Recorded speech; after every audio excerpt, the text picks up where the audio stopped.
Hey, welcome to Stuff with Hal Baum. My name's Hal Baum. Tonight on the show, we're talking to Ryan Flood. What's up? And we're going to be talking about technology. I'm going to put 5 minutes on the clock. While I do, why don't you... There's a little poem for you. Oh man, you're a poet, and also technology is what we're talking about. That's true. Not poetry. Not poetry. Although, technology is a poetry in its own right. Thinking about poetry and technology, I occasionally compete in what are called hackathons, which is just like, hey, we're going to lock a bunch of programmers in a room for 24 hours, and they're going to build a cool thing, and then we're going to give them like $500 if it's the coolest thing. I've gotten like second prize or like company sponsored prizes in those, but I've never actually won money. What is the coolest thing ever built in those? In those? Actually, one of the things that I thought was pretty cool was, and it was one of the things I was going to just talking about, is it was called Tweezus, which is basically a Twitter version. No, it's not. What was it? I forget what the name was.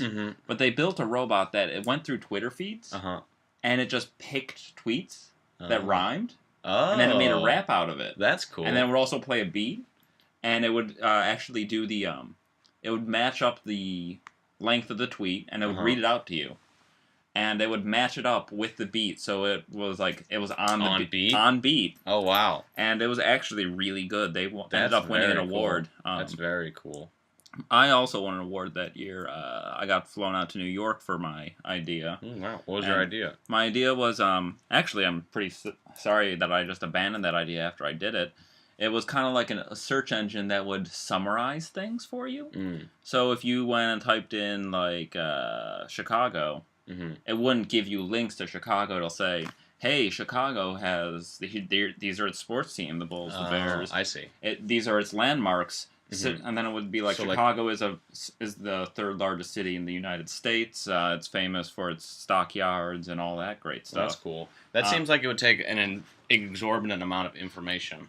So yeah, our algorithm did actually, we had to hit 19 different like places to get like what we wanted, and so we didn't do that, and we just kind of ghetto hard coded everything. So we had limited responses. Sure. I mean, we only had 24 hours, but it turns out that a company that was just like that got sold to Google 5 months ago for, I think, $97 million. Wow. So I fucked up. What happened. You should have done, that could have been you. That could have, well, I mean, it was not me, because the guy who owns that company is 16. So that's a real... That makes me angry. Yeah. I have to say. Yeah. That 16-year-old person that now has $97 million. Yeah, it's too late to be a child prodigy. It's that's true. It's too late to be a lot of things at this point. My dream as a chimney sweep is just gone. You could absolutely still be a chimney sweep.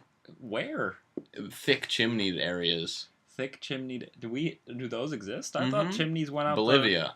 It has very thick chimneys. Look it up. It's a true fact. No, it's not. I just made it up right now. But still, look it up, and it could be true. I could have just gotten lucky right now. So have you heard of John McAfee, who's the founder of McAfee Antivirus, is wanted in Belize for murder? What? Yeah. So he got like kicked out of McAfee Antivirus like 15 or so years ago. Sure. So he moved to Belize with all his McAfee money. Yeah, he's got a lot of McAfee money. He's actually got a lot of money. I'm sure he does. So he moved to Belize, and he was like living on in a commune for a while, and then he lived in a whorehouse for a while. Okay. And then he had his own place, and there was like some dispute between like him and his neighbor involving like his dog, and then the neighbor's dog died. And they think that John McAfee killed the dog. And then the neighbor died, and then John McAfee went into hiding. Like, that's a good sign that he murdered somebody. He ran to Guatemala, and then he ran to like... If someone goes into hiding, they probably did something wrong. Yeah, and it's funny, too, because he was blogging about his hiding the whole time. He's crazy. That's insane. And then he actually released like a YouTube video, like, this is how to uninstall McAfee Antivirus, and it's actually him. And it's like he's in front of like a shitty green screen. Right. But like in it, he's doing cocaine, and like there are strippers everywhere. And then he starts ranting about the government and like points and like shoots laptops. And oh shit! I mean, it's all like fake, but that's not too far from his real life. Yeah. Like I think he's actually there. Oh, was that like a joke? It was a joke. Okay. But also, I think it was a joke that hit really close to home. Oh.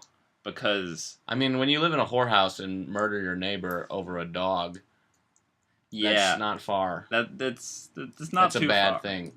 Although it's funny, there was also... He's like one of my idols just because he's so crazy and he was so instrumental in computer security. He... With all of this NSA PRISM crap that's going on... he talked to Fox News, and I didn't watch all of the video, but the title was John McAfee, I am behind Edward Snowden. And I was just like, no, you're not. You are wanted for murder, but... I mean, when you're that rich, you can pretty much do whatever you want. Yeah, and he was talking about some of his old jobs. He used to work for Booz Allen Hamilton, which is a consulting firm. They do work, and he was like, yeah, Booz Allen Hamilton paid me a lot of money to do basically nothing. And now I want that job. Well, I mean, yeah. Yeah. That's the best job, is being paid to do nothing. Yeah. Or is it? I'd say yes, because then you could do the things true. you want. Then you could do everything else. But I mean, if you're being paid to do specifically nothing, like being paid to sit in a chair for hours on end, that would be a nightmare. You'd have to pay me a lot to sit in a chair. Yes. Yeah. Yes, wow. You would. That'd be awful. How do they make money off of that? They paid me to sit in a chair. Maybe they're and stare farming at the wall. silence. Silence is becoming a scarce resource now. It's true. Everyone's got their iPods on. Yeah. You got radios in cars these days. Oh my god. You got planes in the sky and radio waves. Radios on the planes. Aliens and... Radios in the aliens. Everything's got a goddamn radio in it these days. The NSA's always listening to the aliens. It's true. 100%. They read all the aliens' emails. A lot of scandalous stuff goes on between aliens. My friend, he got a SWAT team on his house because of, he wrote something about killing the president on Facebook. So, I mean... You can't really, we're being watched constantly. Yeah, if you want to do something illegal, don't ever put it on the internet. Yeah. Because anything on a computer is stored 7 different ways and you will not find it. If you want a SWAT team at your house, Google how to make bombs. Actually, what's it called? There was the guy who got, a SWAT team at his house because he Googled how to make a pressure cooker bomb shortly after the Boston Marathon bombings. Mm-hmm.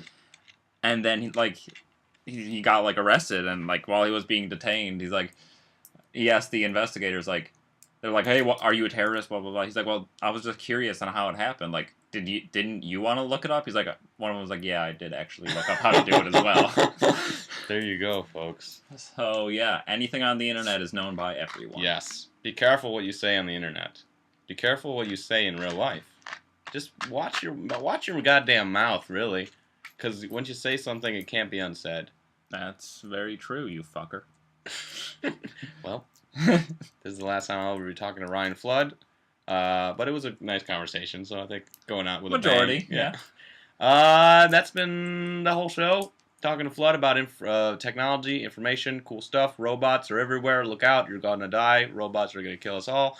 Thanks for talking. Of course. Thank you for listening, and as always, thank you, and good grikes. So long.